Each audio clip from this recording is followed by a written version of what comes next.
ప్రముఖ ఈ-కామర్స్ దిగ్గజం అమెజాన్ భారత్లో తన వ్యాపార కార్యకలాపాలను భారీగా విస్తరించేందుకు సిద్ధమైంది. ప్రధాని మోదీతో కంపెనీ సీఈఓ ఆండీ జెస్సీ సమావేశమయ్యారు. అనంతరం ఆండీ జెస్సీ కీలక ప్రకటన చేశారు. 2026 నుంచి 2030 మధ్యకాలంలో దేశంలో ఏకంగా $48 బిలియన్ పెట్టుబడి పెట్టనున్నట్లు అమెజాన్ ప్రకటించింది.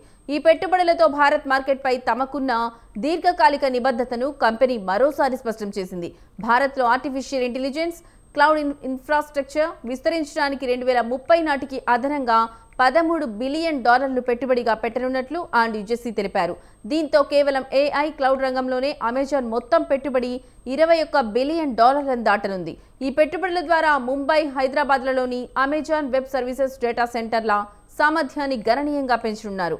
ఇది స్టార్టప్లు, వ్యాపార సంస్థలు, ప్రభుత్వ ఏజెన్సీలకు కస్టమ్ ఏఐ చిప్స్, సురక్షిత క్లౌడ్ టెక్నాలజీలు, డెవలపర్ టూల్స్ ను అందుబాటులోకి తెస్తుంది. తద్వారా ఆవిష్కరణలను వేగవంతం చేయవచ్చని కంపెనీ పేర్కొంది.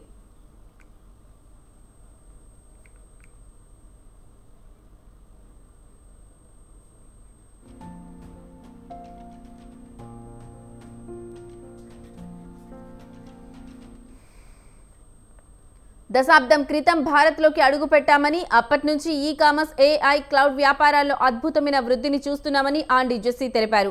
ప్రధాని మోదీ దార్శనికత అయిన వికసిత్ భారత్, ఆత్మనిర్భర్ భారత్ లక్ష్యాల సాధనకు కట్టుబడి ఉన్నామని వెల్లడించారు.